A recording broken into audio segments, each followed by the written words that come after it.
গেল ২৩ সেপ্টেম্বর পাবনার কাশীনাথপুর ইউনিয়নের পাইকরহাটি ভাটিপাড়া গ্রামের নাইমা নামের ৬ বছরের এক শিশুর ধর্ষণের অভিযোগ এনে পার্শ্ববর্তী সোহান ও ইব্রাহিম নামে ২ ছেলেকে মামলার বাদী আক্তারুজ্জামানের ঘরে আটকে রেখে মারধর করার অভিযোগ উঠেছে। স্থানীয়রা এ বিষয়ে এগিয়ে আসলে সমঝোতার নামে ২০ থেকে ৩০ লক্ষ টাকা দাবি করেন। টাকা না দিলে তাদের বাড়ি লিখে দেওয়ার কথা জানান ভিকটিমের পরিবার।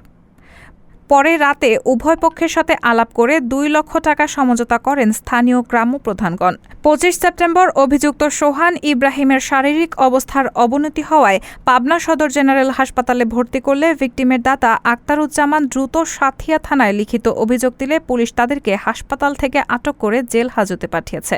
এ বিষয়ে সাথিয়া থানার অফিসার ইনচার্জ আনোয়ার হোসেন মুঠোফোনে বলেন, বাদীর অভিযোগের ভিত্তিতে মামলা রুজু করা হয়েছে।